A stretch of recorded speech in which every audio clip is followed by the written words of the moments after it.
Mais j'ai éprouvé beaucoup d'émotions et je remercie vraiment tous ceux qui ont contribué à faire ce film, à commencer par les deux gouverneurs, Tchemoko Meïlé Koné et Jean-Claude Brou, évidemment tous leurs collaborateurs.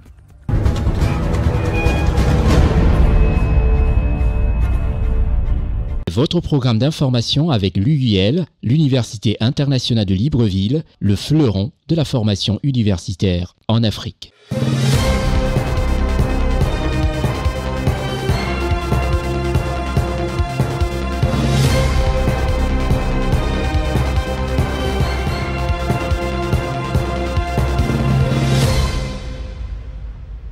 Merci de nous recevoir chez vous. C'est une heure où nous parlerons énormément de politique dans ce programme Constieka Weekly News. Et la politique sera toujours et beaucoup plus marquée par l'Afrique centrale et l'Afrique de l'Ouest, avec le Cameroun en Afrique centrale. Et en Afrique de l'Ouest, la Côte d'Ivoire qui vivent et vont continuer à vivre jusqu'au 25 octobre pour la Côte d'Ivoire, le scrutin présidentiel 2025. Présidentielle 2025 en Côte d'Ivoire. Vivez tous les temps forts de la campagne électorale et du scrutin présidentiel par nos équipes de CNN Télévision et C-Web Info. Reportages, interviews, Vox Pop, magazines sur l'ensemble du territoire national et dans la diaspora. À partir du 11 octobre 2025. Je suis Constieka. Ce programme Constieka Weekly News nous emmènera au Tchad, au Congo, en Côte d'Ivoire, où la politique bat son plein, au Bénin, au Cameroun et au Gabon. D'abord, la Côte d'Ivoire, le pays de son excellence Alassane Ouattara. En Côte d'Ivoire, la présidentielle s'annonce sous les meilleurs auspices. La CEI, entendez par là, la Commission électorale indépendante, a remis 100 000 affiches et 10 000 spécimens de bulletins de vote à chacun des 5 candidats au scrutin présidentiel du 25 octobre 2025. Ousmane Coulibaly pour CNN. Le président de la commission électorale indépendante CEI, M. Ibrahim Kuiber Coulibaly, a procédé le mardi 7 octobre 2025 à la remise officielle de 100 000 affiches et 10 000 spécimens de bulletins de vote à chacun des représentants des 5 candidats à l'élection présidentielle qui s'apprêtent à investir le terrain. Cette cérémonie se déroule au siège de l'institution à Abidjan-Cocody, quelques jours avant le démarrage officiel de la campagne électorale prévue le vendredi 10 octobre 2025 à 3 objectifs. Le premier objectif, c'est de permettre aux citoyens de savoir qui il va voter. Le deuxième, c'est de savoir comment il va voter à travers les spécimens de bulletins. Et le troisième, c'est de révéler à l'attention des uns et des autres la part de l'État qui est de vous aider à battre campagne et à mener à bien votre mission. Cette distribution vise à garantir l'équité entre les candidats et à faciliter la sensibilisation des électeurs au mode de vote. Les différents représentants des candidats ont apprécié le geste de la commission électorale indépendante, considèrent essentiel pour leur déploiement sur le terrain. Notre objectif cette année, c'est d'utiliser ces bulletins, ces spécimens de bulletins pour procéder à la formation de nos électeurs, de sorte qu'ils sachent bien voter et que leur bulletin ne soit pas annulé. Cette étape nous permettra de rentrer véritablement en contact avec les populations. Le souhait de la présidente, c'est qu'il faut que ces élections-là soient vraiment transparentes. Nous sommes preneurs, nous voudrons reconnaître cela à l'État de Côte d'Ivoire et lui dire merci. Le plus difficile est faire en sorte que le jour où les résultats seront proclamés, que chacun de nous puisse accepter ces résultats. Et pour le faire, il est question que chacun des candidats et chacune des candidates ait un représentant dans tous les bureaux de vote sur tout le territoire. Aujourd'hui, il est bon que nous puissions aller vers toutes les populations pour les informer et mieux les former afin de pouvoir réussir leur vote. Et c'est un enjeu important pour nous. Le nœud d'une élection, c'est le vote. Et avec ces instruments, nous allons former nos militants, nous allons former nos camarades, nous allons former toutes nos équipes. Comment en faire un bon usage. L'opération s'inscrit dans le cadre des dispositions logistiques et organisationnelles mises en place par la CEI pour assurer le bon déroulement du scrutin présidentiel du 25 octobre 2025. En plus de ces supports de campagne, la commission électorale indépendante a également distribué des affiches de sensibilisation visant à encourager la participation citoyenne et favoriser des élections sereines et apaisées.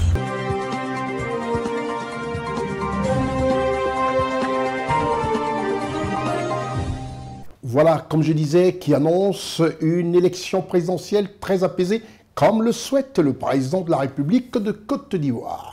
Nous allons au Congo, ce pays présidé par son Excellence Denis Sassou Nguesso. Et au Congo, la centrale hydroélectrique d'Imbulu est au ralenti. Une délégation de parlementaires, inspecteurs généraux des services de l'énergie et de l'hydraulique et de l'assainissement et autres personnalités congolaises et internationales se sont rendus sur les lieux. Reportage depuis Brazzaville, notre correspondant d'Esta pour CNN Télévision. Une délégation de haut niveau s'est rendue le 29 septembre à la centrale hydroélectrique d'Imbulu dans le cadre d'une mission d'évaluation urgente. Conduite par M. Frédéric Manienze, directeur du cabinet du ministre de l'Énergie et de l'Hydraulique, la délégation comprenait des parlementaires, l'inspecteur général des services de l'énergie, de l'hydraulique et de l'assainissement, ainsi que la présidente du conseil d'administration de la Société congolaise de l'énergie électrique. Sur place, le diagnostic est alarmant. Sur les 4 turbines que compte la centrale, une seule est actuellement en service. 2 sont à l'arrêt suite à des pannes techniques, tandis que la 4e est entièrement démontée en attente de réparation. La centrale d'Imbulu, d'une capacité installée de 120 MW, a même connu un arrêt complet la semaine précédente. Suite aux problèmes techniques qui sont sur les refroidisseurs, donc nous sommes intervenus pour faire un premier contrôle de la situation. Aujourd'hui, on se rend compte qu'il y a des pièces d'usure à changer et à réparer, donc on est en train de travailler avec les équipes de Caressé, en étroite collaboration, afin de trouver des solutions au plus vite. Alors concernant ce démontage de turbines, effectivement, nous avons comme priorité de travailler avec une société, donc le constructeur, Herbin, qui vont venir très prochainement ici pour avancer rapidement sur ce sujet. Et donc faire des contrôles d'abord, des équipements qui sont là derrière moi, et ensuite faire le remontage. En ce qui concerne l'arrêt qui est survenu donc le week-end dernier, nous avions en fait connu des perforations des réfrigérants d'air. C'est un système de refroidissement donc des alternateurs des turbines. La machine en elle-même, elle n'a pas de problème, mais ce sont ces auxiliaires qui lui permettent de fonctionner dans de bonnes conditions qui donc ont été défaillants. Et donc il s'est trouvé que le groupe numéro 4, qui avait d'abord été retiré de l'exploitation suite à ces problèmes, et ensuite c'est le groupe numéro 1, et où le phénomène s'est aussi répété. Et donc pendant quelques jours, nous avons donc connu un arrêt momentané de la centrale. Et 2 jours après, suite donc à la dextérité de nos techniciens et à l'acquisition de quelques pièces qui venaient d'être livrées au niveau de l'usine, on a pu remettre en service donc le groupe numéro 1, qui en ce moment donc produit ces 30 MW. Pour l'inspecteur général des services de l'énergie, cette situation constitue un incident d'une gravité exceptionnelle. Inauguré en 2011, l'infrastructure joue un rôle essentiel dans l'approvisionnement électrique de Brazzaville et du nord du pays. Son ralentissement affecte donc directement des zones stratégiques du réseau national. Les groupes devraient être révisés après 30 000 heures de marche. Il faut savoir qu'aujourd'hui, ça n'a jamais été le cas, ce qui fait que aujourd'hui, sur les 4, on n'a qu'un seul groupe en service et puis dans des conditions assez critiques.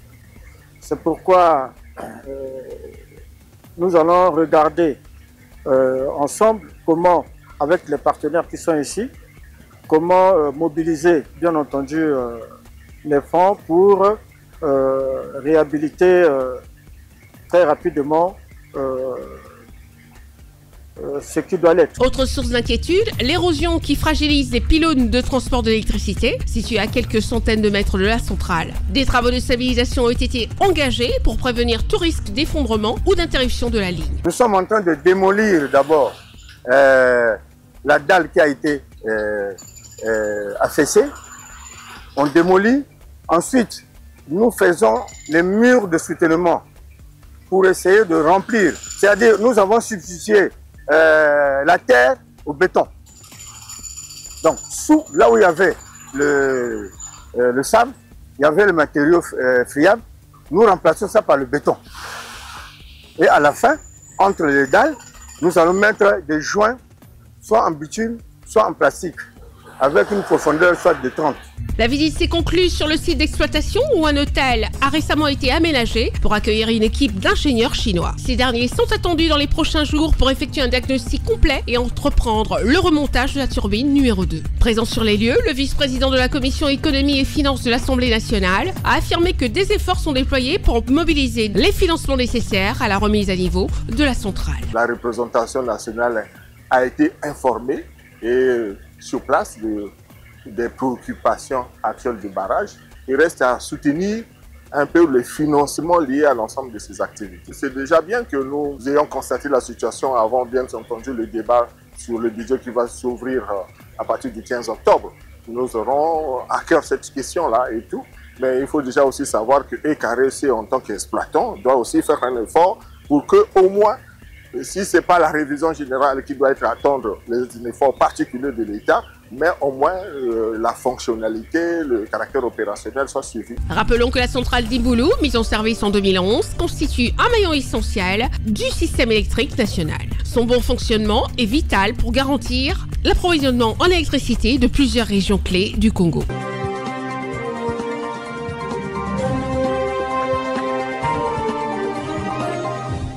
Je disais tantôt qu'on parlera énormément de la Côte d'Ivoire et sachez que nous sommes en plein mois d'octobre. Il est important pour Marcel de nous présenter cette Côte d'Ivoire, la belle Côte d'Ivoire qui va vivre les présidentielles dont les campagnes sont lancées pour les 5 candidats à partir du samedi 11 octobre. Retenez que la campagne va battre son plein, mais tout cela dans une ambiance de paix. En Côte d'Ivoire, le Premier ministre de la République de Côte d'Ivoire, son Excellence Robert Begré-Mambé, a inauguré le lycée professionnel de Yamoussoukro pour le grand bonheur de la jeunesse ivoirienne. Reportage CNN Côte d'Ivoire. Dans ces salles flambant neuves, les premiers élèves du lycée professionnel de Yamoussoukro découvrent déjà, avec étonnement et intérêt, les équipements modernes qui leur sont mis à disposition. Ils ont accès à du matériel de dernière génération et adapté pour leur apprentissage. Électricité d'équipements, électronique, maintenance des véhicules et engins, réfrigération et conditionnement d'air, ce sont là les domaines et ateliers spécialement aménagés où ces jeunes vont suivre leur formation. Au fil du temps, ils se formeront dans ces différentes filières professionnelles en bénéficiant de l'encadrement et des installations nécessaires afin de décrocher des diplômes tels que le CAP, le BT ou encore le BTS. C'était mon plus grand rêve de venir dans cette école. Je suis ici pour bosser et pour être le meilleur de ma filière. Je suis très fier, bon, je suis content parce que l'école, premier jour, je suis venu visiter cette école. Bon, je me voyais être ici en train de faire des cours avec des profs. Donc. Mademoiselle Ruth Déborah Aya, jeune apprenante, promet de donner le meilleur d'elle-même pour rendre sa famille fière d'elle. Il y a assez de garçons. Nous ne sommes pas nombreuses, les filles. Nous ne sommes pas nombreuses, mais on veut donner le mieux de nous-mêmes et montrer que les filles et les garçons peuvent être au même niveau. C'est un grand défi et j'aimerais rendre ma famille fière de moi. Le lycée professionnel de Yamoussoukro est le fruit de la coopération ivoiro-chinoise. Il est bâti sur 8400 mètres carrés et il a coûté un peu plus de 7 milliards de francs CFA. Cette opération inédite est la concrétisation de la vision de son Excellence M. Alassane Ouattara, président de la République. En effet, l'ambition du président est d'orienter progressivement un plus grand nombre de jeunes dans les filières techniques et professionnelles afin que ceux-ci soient formés au métier en vue de faciliter leur insertion en activité. Le lycée professionnel de Yamoussoukro fait partie d'un ensemble de 7 lycées construits grâce à la coopération exemplaire entre la Chine et la Côte d'Ivoire pour favoriser l'apprentissage des métiers. Les parents et élèves de la ville de Yamoussoukro respirent enfin, ne devant plus parcourir de grandes distances pour bénéficier d'une formation de qualité, mais également une solution tangible aux besoins en main-d'œuvre du secteur privé. Cet édifice est un soulagement pour les parents qui regardent toujours avec impuissance leur progéniture aller très loin pour les études, avec leur cortège de problèmes d'hébergement, de transport, de restauration et même d'encadrement. Pour le porte-parole des populations, M. Souleymane Diarra-Souba, l'ouverture de ce lycée professionnel favorisera la synergie avec les entreprises installées dans la zone industrielle de Yamoussoukro. L'avènement de ce lycée professionnel pourra développer en fait une synergie avec nos entreprises ici, industrielles, qui sont désormais installées au niveau de la zone industrielle de Yamoussoukro. Le chef du gouvernement ivoirien, M. Robert Begré-Mambé, exhorte les parents à encourager leurs enfants vers l'enseignement technique. Je voudrais donc vous encourager, chers parents, à encourager vos enfants à embrasser l'enseignement technique Je voudrais encourager les élèves à embrasser l'enseignement technique. L'enseignement technique ne s'arrête pas au CAP, ni au BT, ni au BTS. Vous pouvez être ingénieur demain. Il faut donc qu'on se réveille tous. La Côte d'Ivoire a besoin de ses enfants, de l'intelligence de ses enfants, pour que demain la Côte d'Ivoire devienne le pays africain le plus industrialisé où on trouve les meilleurs ingénieurs. Voici ce que nous recherchons.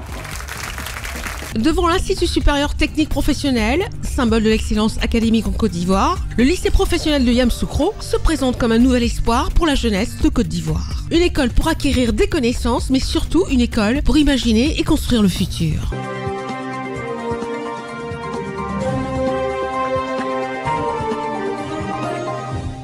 Nous quittons la Côte d'Ivoire un temps sans peu simplement pour le Tchad, le pays de son excellence Mahamat Idriss Déby Itno, chef de l'État, élu, il faut le préciser, de la République tchadienne. C'est à N'Djamena qu'une délégation du PIPT a été reçue par son excellence Mahamat Idriss Déby Itno, président de la République tchadienne. Reportage CNN. Le président de la République, chef de l'État, le maréchal Mahamat Idriss Déby Itno, a accordé ce matin une audience à une délégation du Parlement international pour la tolérance et la paix, PIPT, conduite par le président de l'Assemblée nationale, M. Ali Kouloutou Tchaimi. La délégation est venue rendre compte au chef de l'État des résultats de leurs travaux qui se sont achevés à N'Djamena avec le choix porté sur le député Dr Epainet Djanrang Sendé du Tchad pour assurer la présidence en exercice du PIPT pour un mandat d'1 an. N'Djamena, la capitale du Tchad, a abrité du 6 au 7 octobre la 13e session plénière du Parlement international pour la tolérance et la paix. Les travaux se sont placés sous le thème « Le rôle de la diplomatie parlementaire dans la consolidation de la paix et la prévention des conflits en Afrique ». Les parlementaires venus de 32 pays ont pris part activement aux travaux. À l'issue des assises, l'organisation forte de 50 pays membres a porté son choix sur le député tchadien, l'honorable Dr Epainet Djanrang Sendé, pour assurer la présidence en exercice du dit Parlement pour un mandat d'1 an. Le président de la République, chef de l'État, le maréchal Mahamat Idriss Déby Itno, a salué la désignation du Tchad à la présidence du Parlement international pour la tolérance et la paix. Pour lui, c'est une reconnaissance de son engagement en faveur de la paix, de la sécurité et du dialogue. Le Parlement pour la tolérance prône la paix, la sécurité, la stabilité à travers le monde. Nous sommes venus à l'audience. C'est grâce au chef de l'État, maréchal Mahamat Idriss Déby, qu'aujourd'hui le Tchad est en paix, stable, sécurisé. Tous les engagements internationaux ont été respectés par le Tchad. Une nouvelle constitution, un nouveau président élu, un nouveau parlement élu, des conseils provinciaux, des conseils communaux, un Sénat nouvellement mis en place. Les critères principaux ont été remplis par le Tchad. C'est pour cela que le président du Conseil international pour la tolérance et la paix et tous les parlementaires ont décidé d'organiser cette grande session au Tchad pour féliciter le Tchad, toute cette prouesse que le Tchad vient de connaître. Donc nous remercions le chef de l'État parce que nous sommes tous venus pour lui dire merci de tout ce qu'il a fait pour le Tchad. C'est en brandissant tous des mouchoirs blancs en signe de paix que le président de la République, le maréchal Mahamat Idriss Déby Itno et ses hôtes ont immortalisé les assises de la 13e session plénière du Parlement international pour la tolérance et la paix à N'Djamena. Une rencontre qui symbolise également la place croissante du Tchad dans la diplomatie parlementaire internationale. Le Parlement international pour la tolérance et la paix a pour rôle primordial de promouvoir la valeur de la tolérance et une culture de la paix tout en luttant contre la discrimination et l'extrémisme à travers ses différentes composantes principales.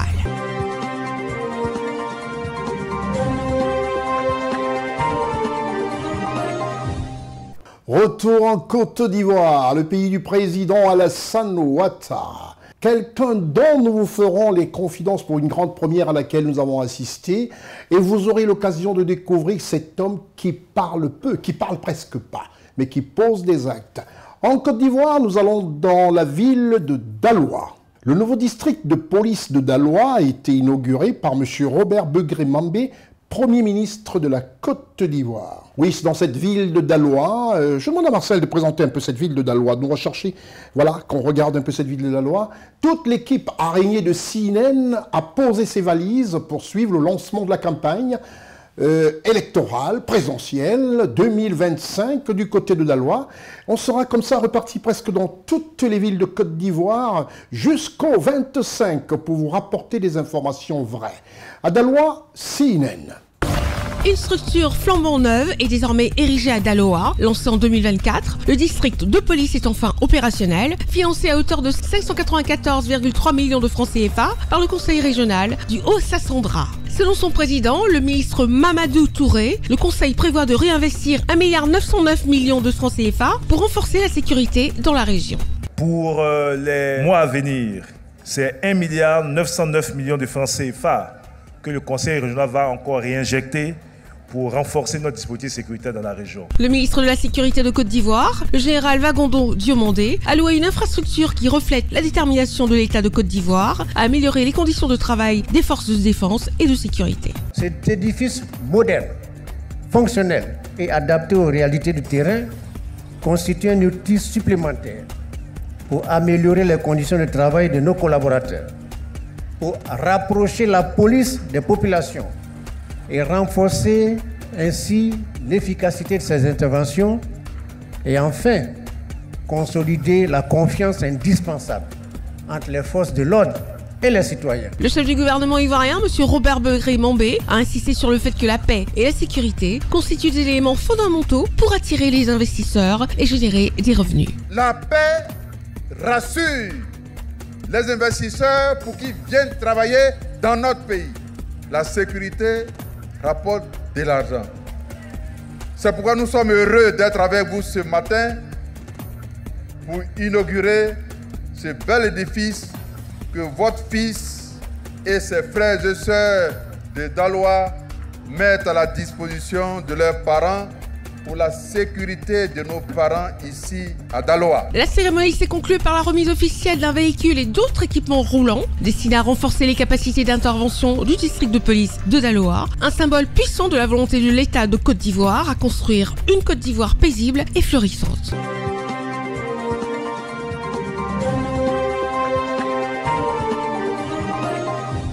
C'est aussi l'effervescence à Daloa parce que effectivement les campagnes commencent et puis le RHDP fait un grand lancement ainsi que les autres candidats qui sont éparpillés de partout. Les équipes ont été pratiquement détachées et l'équipe CNN est arrivée quand même 2 jours avant parce qu'il fallait se préparer à être présent et ne pas être pris de court avec la grande affluence que va connaître cette petite ville, cette petite et belle ville de Daloa. Je vous retrouve juste après la réclame. Comment regarder CNN? CNN est disponible sur les bouquets créolines au 12, numéricable au 12 et sur l'application disponible sur votre téléphone Android TV Garden, disponible aussi sur le bouquet numérique Blackstream et sur tous vos supports numériques. Toujours en Côte d'Ivoire, je dis que la Côte d'Ivoire allait énormément rythmer ce programme Constieka Weekly News. Et en Côte d'Ivoire, l'Office national de l'eau potable a reçu 34 camions-citernes pour pallier au déficit en eau potable, ce qui agrandit le parc des camions-citernes de l'Office national de l'eau potable à 64 camions. Reportage CNN. Dans le cadre du projet gouvernemental Eau pour tous, 34 camions-citernes d'une capacité de 20 000 litres chacun et munis de pompes à haute performance ont été remis à l'Office national de l'eau potable. Ces 34 nouveaux camions-citernes viennent améliorer l'approvisionnement en eau potable des localités isolées, des quartiers périphériques et des zones urbaines affectées par des manques d'eau. Le ministre de l'Hydraulique, de l'Assainissement et de la Salubrité, M. Boaké Fofana, a officiellement remis les clés de ces véhicules aux responsables de l'Office national de l'eau potable. Cette initiative reflète les objectifs du gouvernement de résoudre le problème du déficit en eau potable en Côte d'Ivoire. Grâce à cette nouvelle attribution d'équipements, l'Office national de l'eau potable possède désormais 64 camions-citernes pour approvisionner les foyers à travers toute la Côte d'Ivoire. C'est vraiment une extrême satisfaction pour nous d'avoir reçu ces camions parce qu'ils vont nous appuyer à distribuer de l'eau potable aux populations ivoiriennes. Alors c'est un dispositif d'appoint. Pour M. Boaké Fofana, ministre de l'Hydraulique, de l'Assainissement et de la Salubrité, offrir aux populations un accès durable et équitable à l'eau potable en toutes circonstances est une priorité. Cette livraison concrétise notre engagement à garantir à chaque Ivoirien, à chaque Ivoirienne et à chaque habitant de la Côte d'Ivoire un accès durable et équitable à l'eau en toutes circonstances. Le recours aux camions citernes hydrauliques constitue une solution logistique pour remédier de manière urgente aux problèmes de manque d'eau.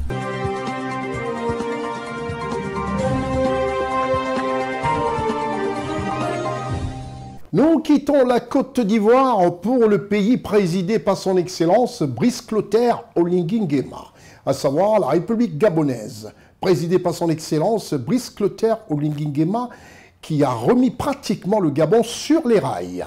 Et au Gabon, la rentrée judiciaire 2025 a été présidée par le chef de l'État élu de la République gabonaise, son Excellence Brice Clotaire Oligui Nguema, au palais de justice de Libreville. Reportage CNN. Le président de la République du Gabon, chef de l'État et du gouvernement, son Excellence Brice Clotaire Oligui Nguema, a présidé le 6 octobre 2025 l'audience solennelle de la rentrée judiciaire des cours et tribunaux au palais de justice de Libreville. Placée sous le thème « Le magistrat et l'état de droit », cette cérémonie marque la première rentrée judiciaire sous la Ve République. La cérémonie a rassemblé plusieurs membres du gouvernement, représentants du corps judiciaire et diplomatique, ainsi que des délégations venues de la RDC et du Sénégal. Après les réquisitions du ministère public, le premier président du Conseil d'État a dressé le bilan de l'année écoulée et défini les priorités pour la nouvelle année judiciaire. L'événement a été particulièrement marqué par l'installation officielle d'Alex Euve Moutsiangou au poste de premier président de la Cour des comptes, suite à sa nomination lors du Conseil supérieur de la magistrature du 12 septembre 2025. Cette rentrée judiciaire s'inscrit dans la volonté du gouvernement de restaurer la confiance dans les institutions en plaçant la justice au cœur du renouveau institutionnel du Gabon.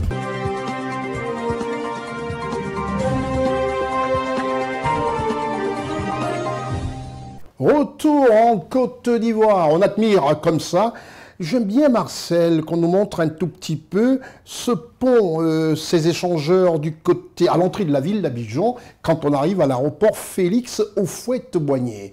Cette réalisation faite par le président Alassane Ouattara, oui, c'est bien beau de montrer cet échangeur qui donne pratiquement un tout petit peu le tournis à ceux qui ne savent pas et ne sont pas habitués à ce type d'échangeur que vient doter à la Côte d'Ivoire son Excellence le Président de la République et qui continue à faire des merveilles pour le grand bonheur des Ivoiriens. En Côte d'Ivoire, nous parlons aussi de la rentrée scolaire. C'est vrai que depuis le mois de septembre, les chocs continuent, cette rentrée scolaire, et la rentrée universitaire qui suit et qui suivra surtout aussi du côté de l'UIL, l'Université internationale de Libreville, notre partenaire officiel. L'Université internationale de Libreville, reconnue d'utilité publique grâce à son partenariat avec l'État, est un établissement privé d'enseignement supérieur à vocation scientifique et technologique composé, entre autres, de l'École polytechnique de Libreville, de la Faculté de droit et des sciences politiques, de l'Institut international de recherche biomédicale et biotechnologie, de l'Institut supérieur de gestion et d'économie appliquée, et de l'École de médecine et de pharmacie. Ouverture de la nouvelle École supérieure des sciences agronomiques, en sigle ESSA, et ses filières d'agronomie à l'IUL BJ dès la rentrée universitaire 2025-2026. Son ouverture sur le monde du fait de ses partenariats avec les prestigieuses universités et institutions internationales lui permettent de s'arrimer à plusieurs systèmes de formation et de délivrer des diplômes reconnus. DUT, licence, ingénieur, master recherche et professionnel, exécutive MBA, doctorat. Venez vous former à l'exécutive MBA de l'UQAM Canada au métier de l'économie, gestion, du droit et de la science politique, de l'industrie médicale et pharmaceutique. Devenez technicien supérieur ou ingénieur à l'Université internationale de Libreville, le fleuron de la formation universitaire en Afrique.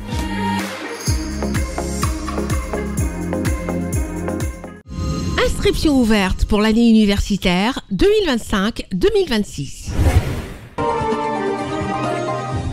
Retour en Côte d'Ivoire, nous allons parler d'une opération assez discrète, et bien pour le bonheur des tout-petits et pour ceux qui feront d'ailleurs la Côte d'Ivoire de demain, une opération menée par le ministre d'État, ministre de la Défense de la République de Côte d'Ivoire, M. Téné Birahim Ouattara. Une opération menée par ce monsieur dont la discrétion est la résultante et se mesure à la défense nationale dont il a le contrôle de la République de Côte d'Ivoire. Monsieur Téné Birahim Ouattara a offert 4000 kits scolaires aux enfants du Tchologo, Un don inestimable pour les parents de la part du ministre d'État, ministre de la Défense de Côte d'Ivoire. Reportage CNN. C'est au centre polyvalent de Ferkessé-Dougou que s'est tenue la traditionnelle remise de kits scolaires offerts gratuitement. Cette action de solidarité a été menée par le ministre d'État, ministre de la Défense, M. Téné Birahima Ouattara, par ailleurs président du conseil régional du Thiologo pour la rentrée scolaire 2025-2026. Pépé Téné Birahima Ouattara, ces kits scolaires nous sont d'une aide précieuse pour un apprentissage de qualité et aussi une bouffée d'oxygène pour nos parents. Pour M. Alassane Soro, président du COGES du Thiologo, une école de qualité avec des acteurs responsables, garantir une éducation de qualité. L'école de qualité avec des acteurs responsables sont concrétisés ici dans la région du Thiologo pour assurer une éducation de qualité. Pour M. Drissa Bemba, directeur régional de l'éducation nationale, ces actions démontrent à suffisance que l'éducation est une priorité pour le ministre d'État, ministre de la Défense, M. Téné Birahima Ouattara, par ailleurs président du conseil régional du Thiologo. Ces actions démontrent clairement que l'éducation est une priorité pour vous, Monsieur le ministre d'État, ministre de la Défense, président de la région du Thiologo. Depuis son arrivée à la tête du conseil régional du Thiologo en 2019, le ministre d'État, ministre de la Défense, M. Téné Birahima Ouattara, place l'école au cœur de ses engagements. Mesdames et messieurs les enseignants, vous avez le devoir de faire en sorte que ces enfants soient donc des fiertés pour la République. Nous comptons sur chacun de vous pour faire en sorte que ce pays continue dans la voie du développement, la voie de la cohésion. Ceci est important pour nos enfants, pour nous-mêmes et pour toute la Côte d'Ivoire. L'ensemble de ces actions s'inscrit dans le cadre de l'école obligatoire pour tous, souhaitée par le président de la République de Côte d'Ivoire, Son Excellence Alassane Ouattara.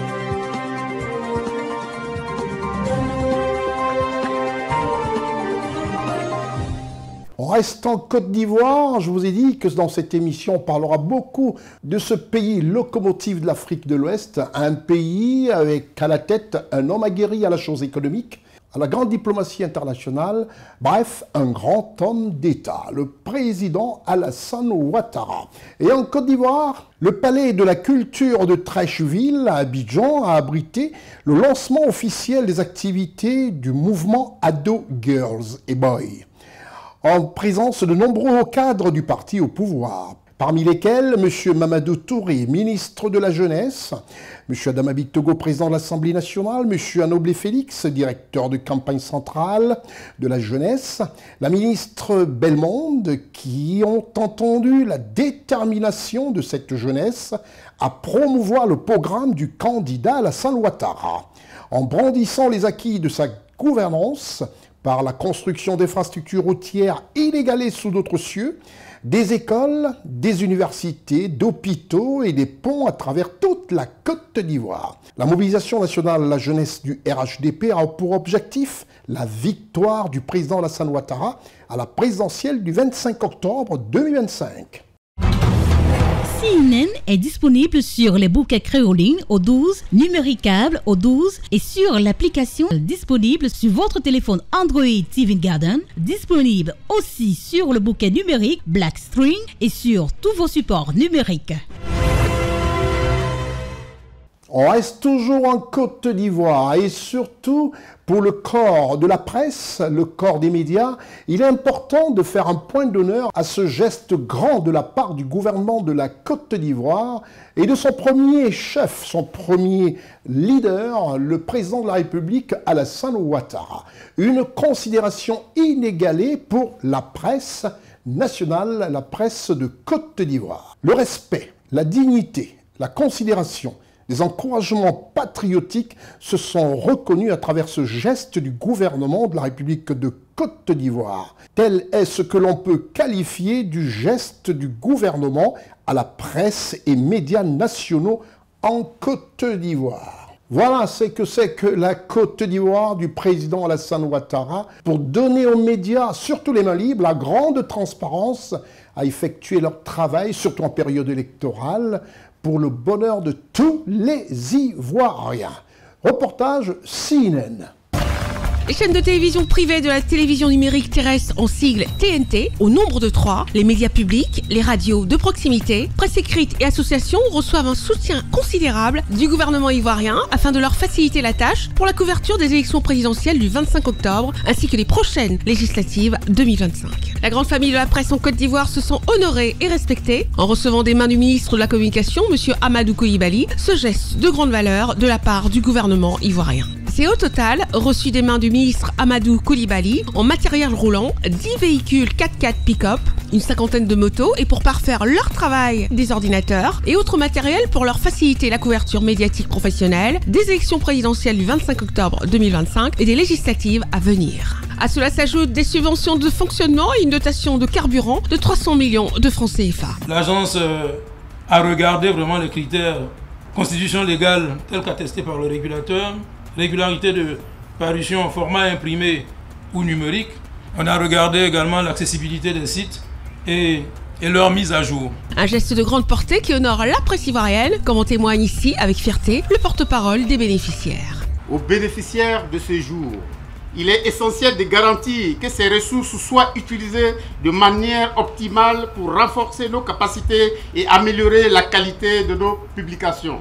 Permettre une bonne et large couverture médiatique du territoire national pour ces élections à venir, tel est le vœu pieux du ministre de la Communication de Côte d'Ivoire pour ces élections présidentielles et législatives à venir. Le ministre de la Communication souhaite un traitement professionnel de l'information par une présence de la presse partout sur l'ensemble du territoire, tout en consolidant la démocratie, la transparence, vœu cher au président de la République, son Excellence Alassane Ouattara. Ces équipements de pointe, ils sont les outils essentiels qui vont renforcer vos capacités opérationnelles pour permettre à chaque journaliste, chaque rédaction, chaque organe de presse de remplir sa mission, nous l'espérons, avec professionnalisme, impartialité, dans le strict respect des principes déontologiques afin de garantir des élections présidentielles transparentes, apaisées et démocratiques, conformément à l'engagement pris par le chef de l'État.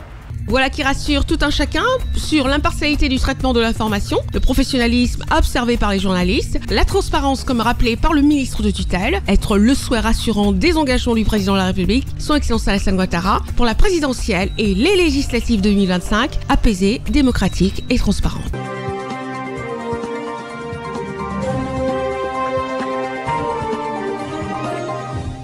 Eh oui, l'histoire retiendra qu'on a rarement vu cela dans d'autres cieux. Je vous retrouve juste après ce geste de notre partenaire officiel. L'Université internationale de Libreville, reconnue d'utilité publique grâce à son partenariat avec l'État, est un établissement privé d'enseignement supérieur à vocation scientifique et technologique composé, entre autres, de l'École polytechnique de Libreville, de la Faculté de droit et des sciences politiques, de l'Institut international de recherche biomédicale et biotechnologie, de l'Institut supérieur de gestion et d'économie appliquée, et de l'École de médecine et de pharmacie. Ouverture de la nouvelle École supérieure des sciences agronomiques en sigle ESSA et ses filières d'agronomie à l'IUL-BJ dès la rentrée universitaire 2025-2026. Son ouverture sur le monde du fait de ses partenariats avec les prestigieuses universités et institutions internationales lui permettent de s'arrimer à plusieurs systèmes de formation et de délivrer des diplômes reconnus. DUT, licence, ingénieur, master recherche et professionnel, exécutive MBA, doctorat. Venez vous former à l'exécutive MBA de l'UQAM Canada au métier de l'économie, gestion, du droit et de la science politique, de l'industrie médicale et pharmaceutique. Devenez technicien supérieur ou ingénieur à l'Université internationale de Libreville, le fleuron de la formation universitaire en Afrique.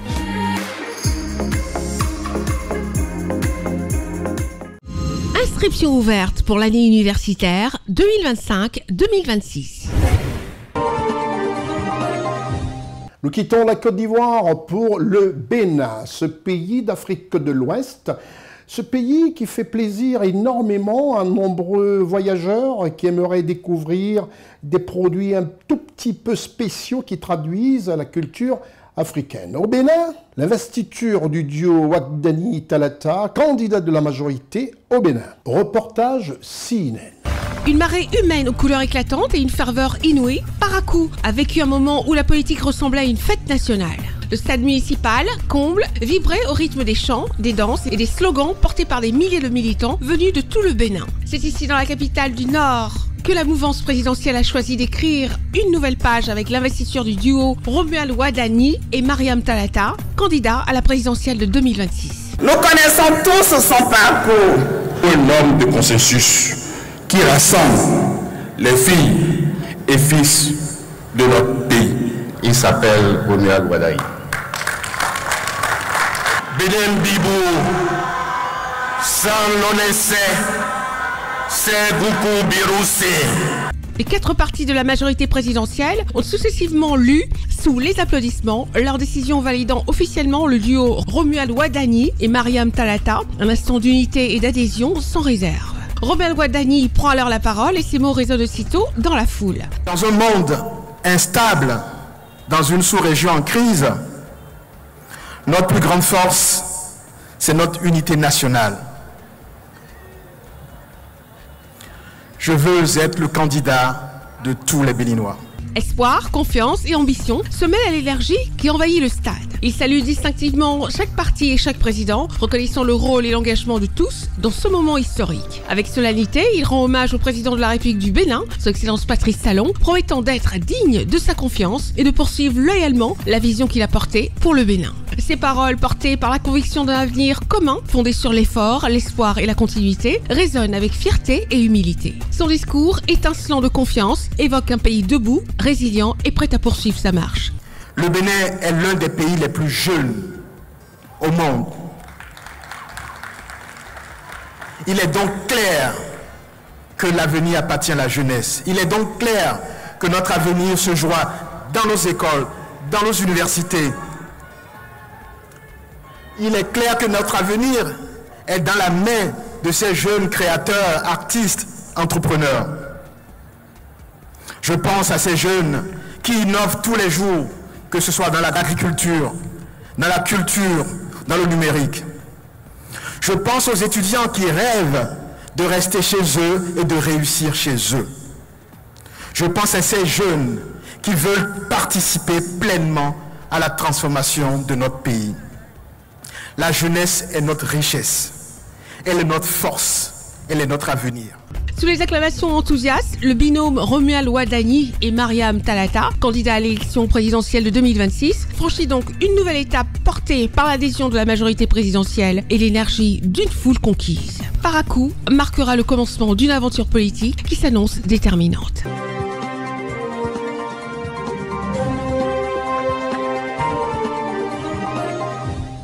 Nous quittons le Bénin pour le Cameroun. Le Cameroun qui est en pleine campagne présidentielle pour le scrutin du 12 octobre 2025.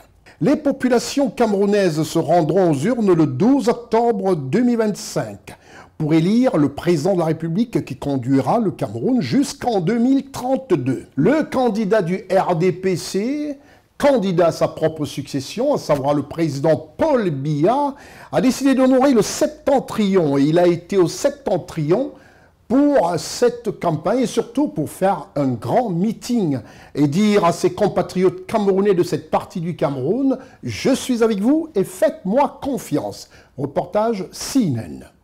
Le président candidat Paul Biya a rencontré ses militants et sympathisants le 7 octobre 2025 lors d'un grand meeting au stade municipal Lamido Yaya Daïrou de Marois, un temps fort de la campagne présidentielle de 2025 marqué par la ferveur et la fidélité du Grand Nord envers le candidat du RDPC. Accompagné de son épouse Madame Chantal Biya, le couple présidentiel a été accueilli par une foule en liesse. Les populations de l'Adamawa, du Nord et de l'extrême Nord ont massivement répondu présent pour réaffirmer leur attachement au renouveau national.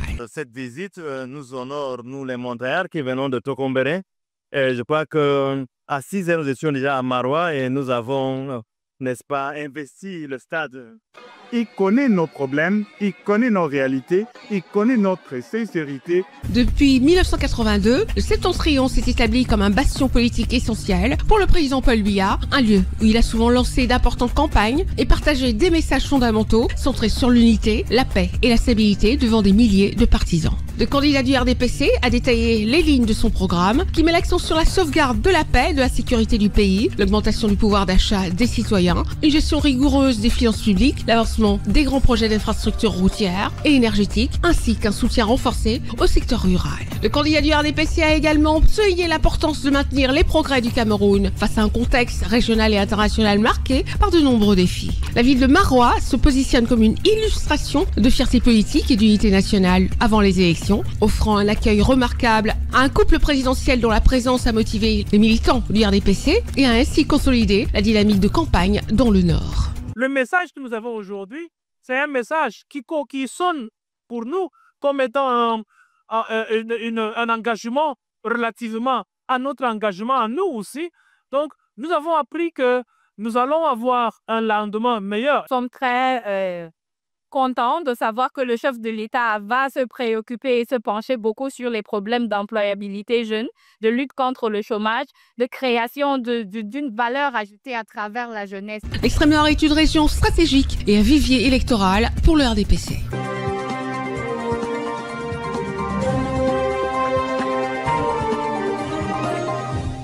Retour en Côte d'Ivoire, nous allons parler d'un événement qui aura marqué le début de soirée du mercredi 8 octobre en Côte d'Ivoire à Abidjan. Un événement qui restera dans les annales et pour longtemps. Un événement qui devra d'ailleurs être connu de tous les Ivoiriens en premier et ensuite de toute la jeunesse africaine pour comprendre que trop parler peut nuire et qu'il faut poser des actes et faire tout ce qui est vrai. Surtout à l'ère de l'information à travers les réseaux sociaux où tout se dit, tout se contredit, où il y a des fake news, des deepfakes, où il y a du tout. Un événement qui nous a marqué, qui a fait couler des larmes à plusieurs personnes. Un événement rempli d'émotions. L'équipe de CNN était présente de ce côté du Sofitel Hôtel Ivoire. Parlons de cet événement qui va marquer bientôt l'Afrique et qui depuis le mercredi 8 octobre a marqué les centaines de personnes réunies à cette grande première au cinéma majestique du Sofitel Hôtel Ivoire. L'événement Alassane Ouattara, gouverneur et homme d'État. Tel est le titre du documentaire qui a surpris nombreux des spectateurs dans cette salle du majestique Hôtel Ivoire. Depuis l'Hôtel Ivoire, reportage CNN. Le président de la République de Côte d'Ivoire, son Excellence Alassane Ouattara, est arrivé en début de soirée au Sofitel Hôtel Ivoire d'Abidjan, accueilli par le Premier ministre chef du gouvernement, M. Robert Begré-Mombé, pour assister à la projection en avant-première du film documentaire intitulé Alassane Ouattara, gouverneur et homme d'État, le mercredi 8 octobre 2025 au cinéma majestique au Sofitel Abidjan, Hôtel Ivoire. Cette grande première avait eu la présence du corps diplomatique accrédité en Côte d'Ivoire, les membres du gouvernement et de nombreuses personnalités, dont le vice-président de la Côte d'Ivoire, son Excellence Tiemoko Meïlé Koné, et Madame, et la présence remarquée de Madame Dominique Ouattara. Un bref récit du parcours professionnel et exceptionnel du président Alassane Ouattara a été égrené par le vice-président de la République de Côte d'Ivoire, M. Tiemoko Meïlé Koné, pour préparer les téléspectateurs qui fourmillaient d'envie de découvrir cet exceptionnel film documentaire consacré au président Alassane Ouattara. Ce film documentaire, bien sûr, ne peut contenir à lui seul la densité et la qualité de l'apport du gouverneur Alassane Ouattara à la Banque centrale ainsi qu'au système bancaire de l'UMOA. Honorables invités, cette projection est le fruit d'une série de films portant sur l'histoire de la Banque centrale des États de l'Afrique de l'Ouest, qui a été instituée en tant que gouverneur de cette institution, avec de nombreuses personnalités qui avaient souhaité participer et pour leur témoignage. Aujourd'hui, c'est une autre production intitulée Alassane, gouverneur et homme d'État qui est réalisée. L'objectif visé est toujours le même, celui de rendre hommage aux plus hauts responsables de notre institution et, à travers eux, aux générations successives de femmes et d'hommes qui les ont aidés et soutenus dans l'exercice de leur mission. C'est alors que sur les écrans du cinéma majestique du Sofitel Ivoire, le public découvre des images rarissimes, inédites, des récits, interviews, reportages sur l'économiste de renommée mondiale, Alassane Ouattara. C'est dans un calme olympien que le public apprécie avec étonnement, qui laisse transparaître leur émotion sur le parcours réel et exceptionnel du président Alassane Ouattara, mêlé de vie professionnelle, vie familiale, de succès et anecdotes inimaginables, surtout pour ceux qui croyaient tout savoir sur l'économiste Alassane Ouattara, qui depuis des lustres fait la fierté de l'Afrique et de son pays, la Côte d'Ivoire, à l'international, et qui est devenu un grand homme d'État. J'ai été recruté à la BCEAO, j'avais 31 ans. Et quelques années après, j'étais promu directeur des études, conseiller spécial du gouverneur. Donc je faisais partie de la haute hiérarchie de la banque avec le gouverneur, le vice-gouverneur, le secrétaire général et moi-même comme la quatrième personnalité de la banque. C'était des années vraiment exaltantes. Le gouverneur Ouattara a apporté beaucoup, même si son mandat a été plus court que celui de son prédécesseur. Le président, aujourd'hui président Alassane Ouattara, nous a apporté son immense contribution. C'est alors qu'à la fin de la projection, comme un seul homme, un standing ovation très nourri de tous, regard tourné vers le balcon de la salle majestique, en direction du président Alassane Ouattara, aux côtés de son épouse, Madame Dominique Ouattara.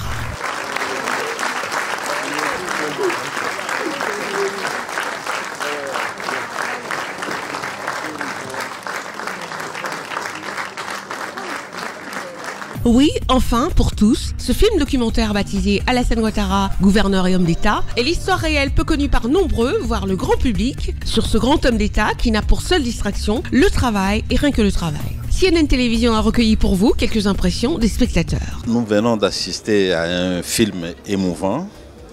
Ce film a permis pour nous, qui voyons les choses de l'extérieur, d'apprendre encore davantage sur le président Alassane Ouattara, un grand visionnaire. Ce qui a été dit, j'ai retrouvé une partie de ma vie, parce que je suis peut-être l'une des rares personnes dans la salle à avoir serré la main de Ouattara lorsqu'il était directeur du département Afrique.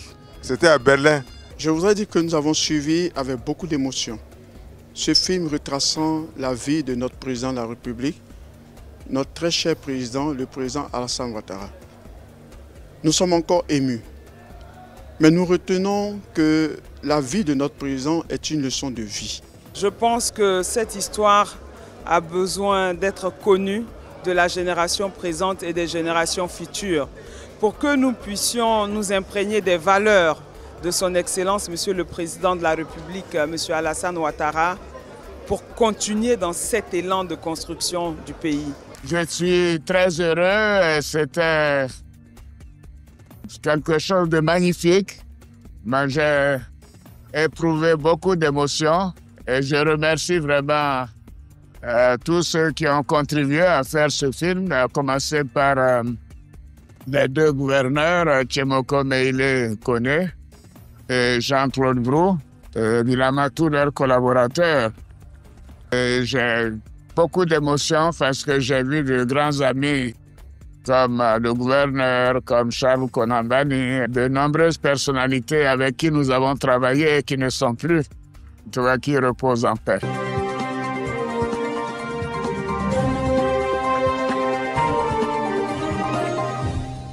Eh oui, les grands hommes, on les reconnaîtra toujours par des actes posés pour la postérité. Le président Alassane Ouattara a retenu notre attention pour ce grand format. Dans ce grand format, l'équipe de rédaction de l'émission Constieka Weekly News a décidé, parce que l'on sait très bien que la mémoire de l'être humain est prompte à l'oubli, de faire un rappel. Un rappel pour voir les 8 premières années au pouvoir du président Alassane Ouattara.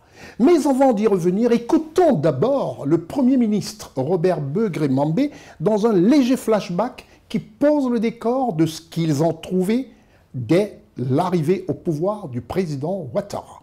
Quand, en 2011, vous héritiez, en tant que président de la République, de la gestion de l'État, le pays était profondément défiguré. Notre économie était sinistrée. L'école était plongée dans un désordre. Le système de santé sous perfusion.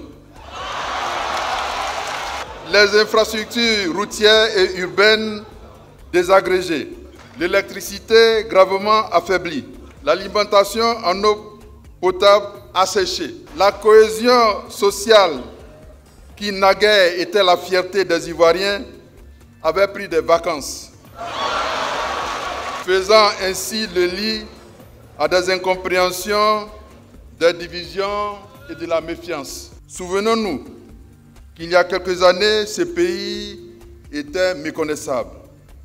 Souvenons-nous qu'il y a quelques années, ce pays avait perdu confiance en lui-même.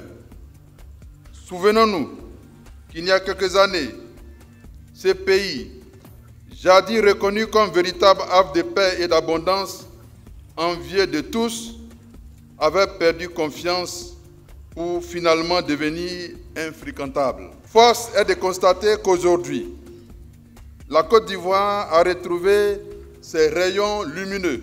Votre arrivée à la tête du pays a ouvert les écluses de nombreuses bénédictions libérées sur notre nation. Du nord au sud, de l'est à l'ouest, en passant par le centre, les Ivoiriens ont retrouvé ensemble la joie d'appartenir à une seule et même famille, celle d'une seule mère et d'un seul père. Vous avez patiemment pansé les plaies de la Côte d'Ivoire. Vous avez séché ses larmes et soulagé ses douleurs. Vous avez travaillé sans relâche, sous la pluie comme sous le soleil, dans la boue comme dans la poussière, pour repositionner la Côte d'Ivoire dans le véhicule de l'espérance. Vous avez œuvré avec acharnement pour lui restituer sa dignité et sa fierté, lui permettant ainsi de prendre toute sa place dans le concert des nations qui comptent. Partout sur le territoire national émergent des infrastructures modernes de santé, d'électricité, d'éducation, de transport, de communication sous diverses formes, sans oublier celles dédiées au sport et à la culture, ainsi qu'à l'économie orange. Autant de symboles forts d'un pays résolument tourné vers la modernité et le développement. Les chiffres sont là, imperturbables, et attendent d'être connus. La Côte d'Ivoire s'est réveillée de son long et profond sommeil, donnant ainsi la preuve qu'un homme de génie, méthodique, humble, profondément attaché à sa patrie, respectueux des droits de l'homme et résolument engagé à redonner la fierté aux Ivoiriens, tient fermement les rênes de la nation. Cet homme, Monsieur le Président, c'est vous.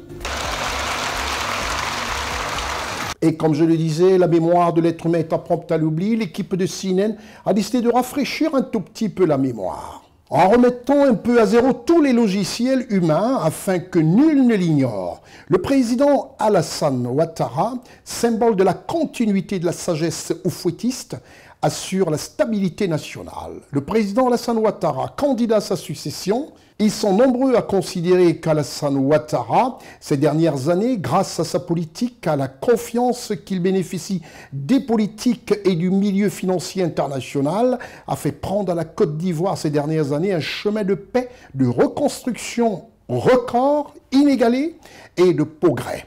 Le président Alassane Ouattara est le symbole de la continuité, de la sagesse et de la stabilité nationale. Flashback sur les 8 premières années du président Alassane Ouattara, à savoir 2011-2019. C'est le grand format de notre programme. Au sujet de la paix et de la réconciliation, la CDVR, Commission Dialogue, Vérité et Réconciliation, a été mise en place afin d'œuvrer à la réconciliation et au rétablissement d'une paix durable entre toutes communautés vivant en Côte d'Ivoire. Notons déjà qu'en 2018, 800 prisonniers civils impliqués dans la crise post-électorale ont été amnistiés.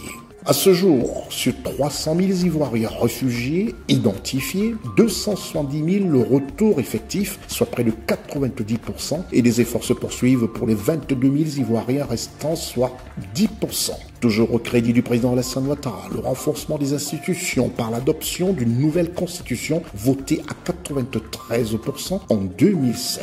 2012 sera marqué par la mise en place d'un cadre d'échange entre le gouvernement, la société civile et les partis politiques. Le 2 octobre 2015 est marqué par l'installation officielle du directoire de la Chambre nationale des rois et chefs traditionnels de Côte d'Ivoire. Le 10 avril 2018, l'installation officielle du Sénat.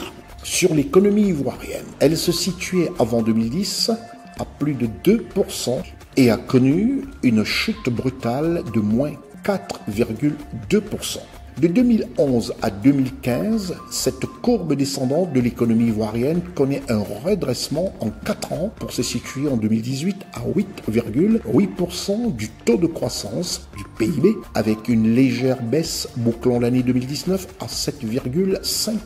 Au sujet d'investissement privé, la Côte d'Ivoire a connu un bond vertigineux de 6,3% en 2011, date de la session de la magistrature suprême du président Alassane Ouattara, à 13,8% en 2018, avec un budget passé de 2 918,7 milliards de francs CFA en 2010 à 8 061 milliards de francs CFA en 2020. La confiance des investisseurs privés est justifiée par la présence du président Alassane Ouattara au gouvernail du bateau Ivoire. Le taux d'investissement public est passé de 2,6% en 2011 à 7% en 2018.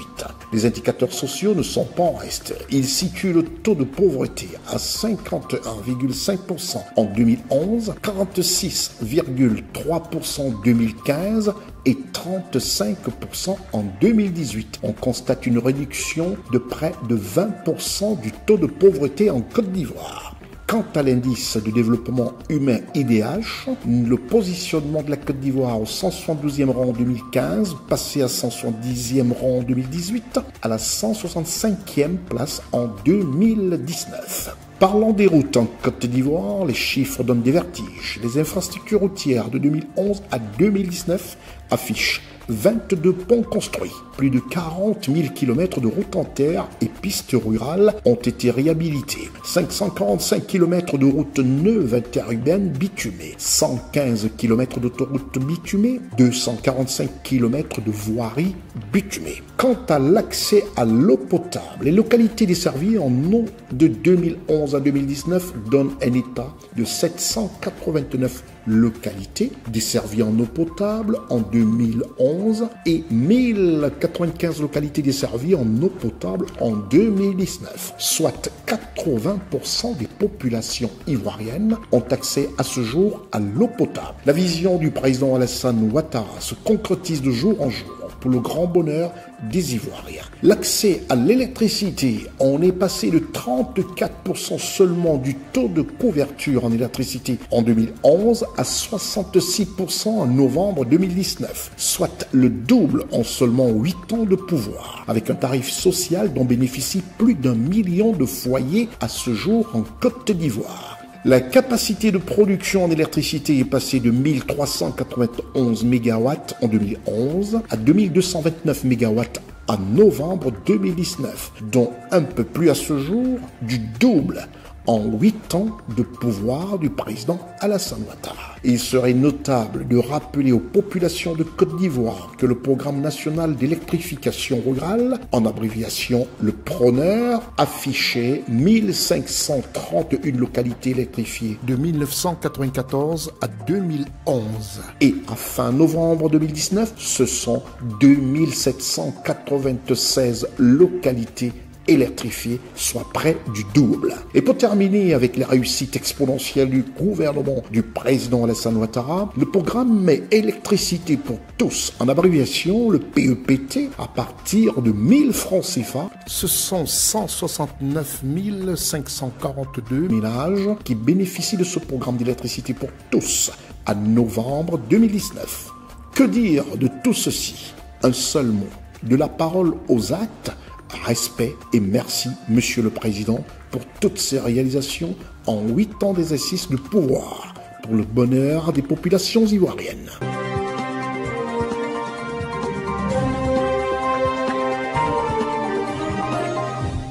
Tout en vous remerciant pour ce programme Weekly News et tout en souhaitant aux 5 candidats République de Côte d'Ivoire pour l'élection à la magistrature suprême 2025, à savoir le candidat Jean-Louis Billon, la candidate Simone Eivé Gbagbo, la candidate Lagou Henriette, le candidat Awa Don Milo et le candidat Alassane Ouattara, qui tous représentent en Côte d'Ivoire une élection présidentielle inclusive. Tous les courants politiques sont représentés à travers ces 5 candidats. C'est l'occasion pour moi de vous donner rendez-vous au prochain numéro. Et surtout, n'oubliez pas de suivre votre programme tous les jours sur CNN TV à 8h, 11h30, 16h45, 19h sur CNN. C'était votre programme d'information avec l'UIL, l'Université internationale de Libreville, le fleuron de la formation universitaire en Afrique. Et aussi ce programme chez notre partenaire officiel, c'est Direct, qui est disponible en France, tous qui ont les bouquets SFR, tous qui ont les bouquets Fruits et Molotov TV, et sur Canal+, au 569 pour tous les Africains du côté de l'Afrique qui ont ce bouquet. Quant à moi, je vous donne rendez-vous au prochain numéro. Je suis Constieka. Au revoir.